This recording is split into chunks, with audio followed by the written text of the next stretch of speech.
কৃষ্ণ সাগরের নাম শুনলেই আমাদের মনে প্রথমেই প্রশ্ন ওঠে, কেন এর নাম কালো? এর পানি কি আসলেই কালো? কিন্তু আপনি যেমনটা ভাবছেন তেমনটা নয়, কারণ এর নামের পেছনে আরও কিছু কারণ রয়েছে। এই সমুদ্র নিজেই একটি রহস্য।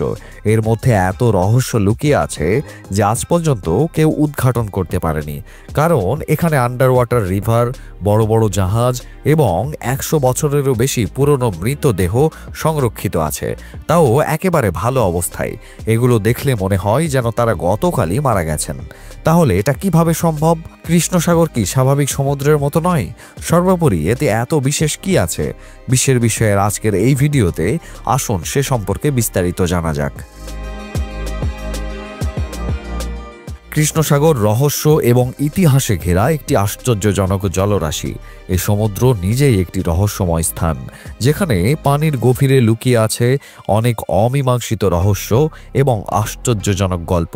পশ্চিম ইউরোপ এবং মধ্য এশিয়ার মাঝে অবস্থিত এই সমুদ্রের ভৌগোলিক অবস্থান, অন্যান্য বাস্তুতন্ত্র এবং ঐতিহাসিক ঘটনার কারণে শতাব্দীর পর শতাব্দী ধরে অভিযাত্রী, বিজ্ঞানী এবং ইতিহাসবিদদের আকর্ষণ করে আসছে। বিশ্বাস করুন, এই ভিডিওটি কৃষ্ণ সাগর সম্পর্কে খুবই গুরুত্বপূর্ণ হতে চলেছে। তবে প্রথমে আপনার জানা উচিত, কৃষ্ণ সাগর কোথায়? কৃষ্ণ সাগর ইউরোপ এবং এশিয়ার মধ্যে অবস্থিত একটি গুরুত্বপূর্ণ সমুদ্র। এর পূর্বে রাশিয়া এবং জর্জিয়া, পশ্চিমে বুলগেরিয়া এবং রোমানিয়া, উত্তরে ইউক্রেন এবং দক্ষিণে তুরস্ক অবস্থিত। কৃষ্ণ সাগর বসফরাস প্রণালী দ্বারা ভূমধ্যসাগরের সাথে সংযুক্ত, যা এটিকে রাশিয়া এবং ইউরোপের মধ্যে একটি প্রধান বাণিজ্য পথ করে তোলে। যদি আমরা লক্ষ্য করি, কৃষ্ণ সাগরের অবস্থানও অন্যান্য সমুদ্রের মতোই গুরুত্বপূর্ণ, যা কৃষ্ণ সাগরকে অন্য কোনো সমুদ্র থেকে আলাদা করে না। তবে এর কিছু অনন্য বৈশিষ্ট্য রয়েছে যা আমাদের ভাবতে বাধ্য করে যে কৃষ্ণ সাগর কেন এমন। এই সমুদ্রের আচরণ বিজ্ঞানীদের কাছে সবসময় একটি বিভ্রান্তিকর বিষয়, কারণ এর পানি একটি স্তরে বিভক্ত নয়, বরং একাধিক স্তরে বিভক্ত, যার কারণে একে মেরোমেস্ট্রিকও বলা হয়। কৃষ্ণ সাগরে পানির এই স্তরগুলো আপনি সহজেই দেখতে পাবেন, তবে এগুলো দেখে আপনি অবাক হবেন, কারণ এই স্তরগুলোর কোনোটি একে অপরের সাথে মিশে না। শুধু তাই নয়, আরও অনেক কারণ রয়েছে যা কৃষ্ণ সাগরকে অন্যান্য জলাশয় থেকে আলাদা করে তোলে। যেমন পানি হাইড্রোজেন এবং অক্সিজেনের সংমিশ্রণে তৈরি। সমুদ্রের পানির উপর থেকে নিচ পর্যন্ত অক্সিজেন থাকে এবং এটি একটি প্রবাহে প্রবাহিত হয়, যার কারণে পানিতে বসবাসকারী জীবিত প্রাণীরা বেঁচে থাকতে সক্ষম হয়। তারা কেবল সমুদ্রের পানি থেকে অক্সিজেন গ্রহণ করে। কিন্তু কৃষ্ণ সাগরে এরকম কিছুই নেই। আসলে কৃষ্ণ সাগর যত গভীর হবে, তত এর পরিবেশ ক্রমশ ভয়াবহ হয়ে উঠবে এবং কৃষ্ণ সাগরের তলদেশে অক্সিজেন নেই।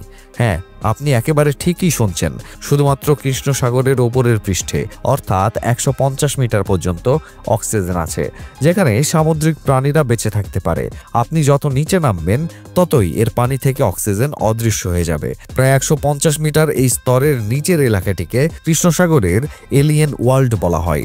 আসলে কৃষ্ণ সাগরের আরেকটি রহস্য হলো এর অদ্ভুত বাস্তুতন্ত্র।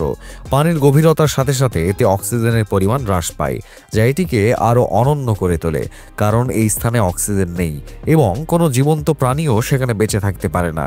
সম্ভবত এই কারণেই প্রাচীনকাল থেকে এখন পর্যন্ত কৃষ্ণ সাগরে যা কিছু পড়েছে বা ডুবে গেছে, আজও তা ঠিক একই রকম আছে, কারণ জিনিসপত্রের ক্ষয় বা ধাতব জিনিসপত্রের ক্ষয় অক্সিজেনের উপর নির্ভর করে। পরিবেশে যদি অক্সিজেন না থাকে, তাহলে এই জিনিসগুলো পচবে না এবং ধাতুও ক্ষয় হবে না।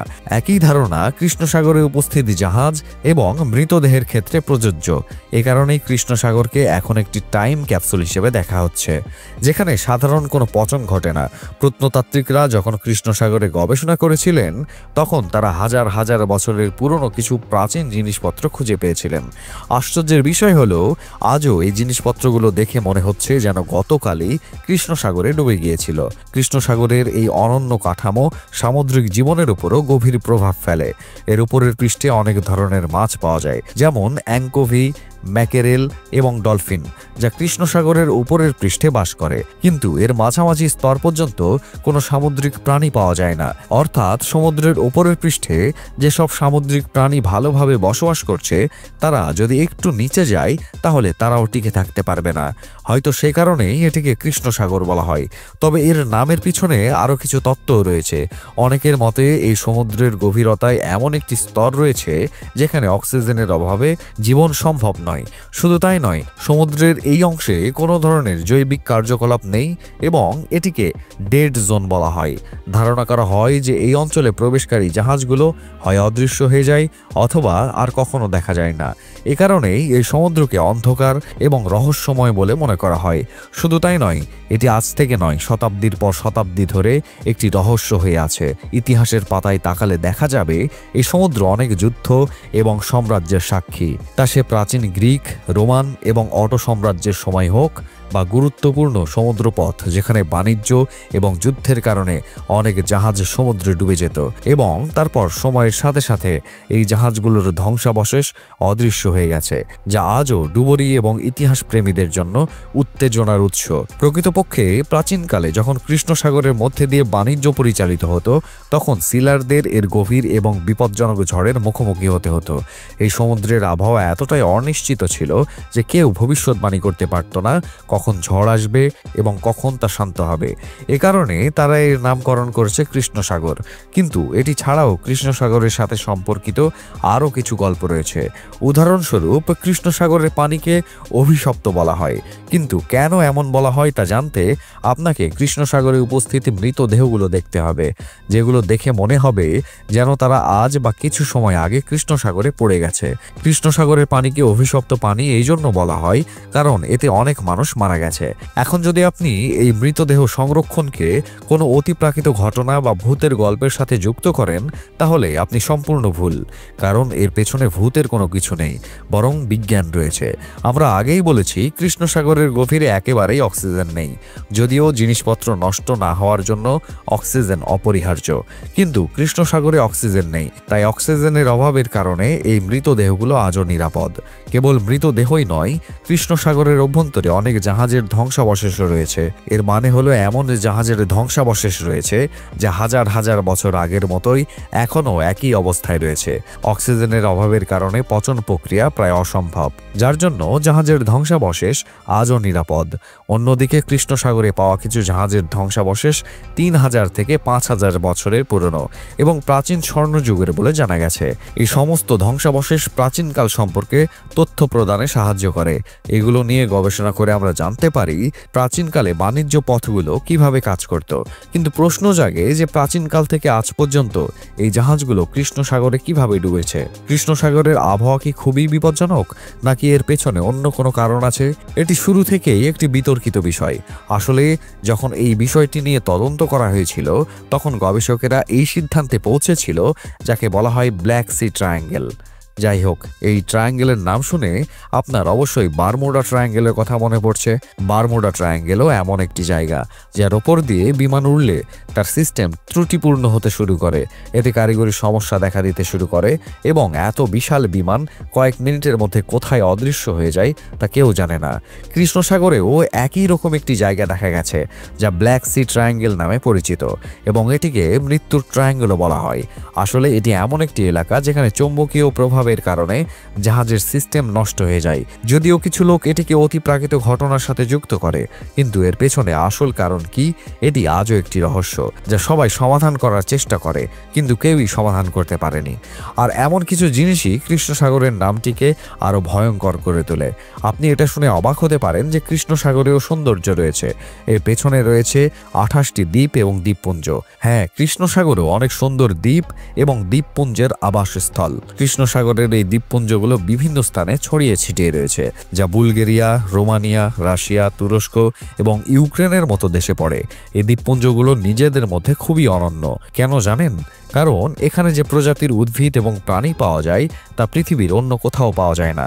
এগুলো দেখতে কোনো স্বর্গরাজ্যের চেয়ে কম নয়। যদিও এই দ্বীপগুলো ছোট, তবুও এগুলো দেখলে আমাদের এমন শান্তি লাগে যেন আমরা অন্য কোনো পৃথিবীতে এসে পৌঁছেছি, যেখানে চারিদিকে শুধু সবুজের সমারোহ। প্রকৃতিপ্রেমীদের জন্য এটি একটি বিরাট অ্যাডভেঞ্চারের চেয়ে কম নয়। কৃষ্ণ সাগরে আরেকটি সুন্দর দিক হলেও এর তলদেশে প্রবাহিত পানির নিচের নদী। এটি কৃষ্ণ সাগরের সবচেয়ে বড় রহস্য এবং এই পানির নিচের নদীটিকে বিশ্বের বৃহত্তম পানির নিচের নদীগুলোর মধ্যে একটি হিসেবে বিবেচনা করা হয়। এই নদীটি কৃষ্ণ সাগরে উপস্থিত পলি বহন করে। বর্তমানে কৃষ্ণ সাগরের নদীটি তার পৃষ্ঠের সামুদ্রিক জীবনকে টিকিয়ে রাখছে। কৃষ্ণ সাগরের এই ডুবো নদীতে ডুবে যাওয়া জাহাজের ধ্বংসাবশেষ নিরাপদ অবস্থায় পাওয়া গেছে এবং সেখানে মৃতদেহ সংরক্ষিত আছে। কিন্তু এগুলো ছাড়াও কৃষ্ণ সাগরের এমন একটি রহস্য রয়েছে যা আজ পর্যন্ত কেউ সমাধান করতে পারেনি। হ্যাঁ, আমরা আটলান্টিসের কথা বলছি। এটি এমন একটি শহর যা কৃষ্ণ সাগরে ডুবে গেছে বলে মনে করা হয়। আসলে প্রায় ৭,০০০ বছর আগে আটলান্টিসে এক ভয়াবহ বন্যা হয়েছিল, যার ফলে পুরো শহরটি ধ্বংস হয়ে গিয়েছিল। এই বিষয়ে অনেক গবেষণা করা হয়েছে, কিন্তু বিজ্ঞানীরা বিশ্বাস করেন যে প্লেটো যে আটলান্টিসের কথা বলেছিলেন তা কৃষ্ণ সাগরের কাছাকাছি কোথাও থাকতে পারে। টাইটানিকের ধ্বংসাবশেষ আবিষ্কারকারী বিখ্যাত আন্ডার ওয়াটার প্রত্নতাত্ত্বিক রবার্ট ব্যালার্ডও কৃষ্ণ সাগরের নিচে অনেক গবেষণা করেছেন। তার এক গবেষণায় কিছু ধ্বংসাবশেষ পাওয়া গেছে যা দেখতে আমাদের বাড়িঘর এবং খামারের মতো।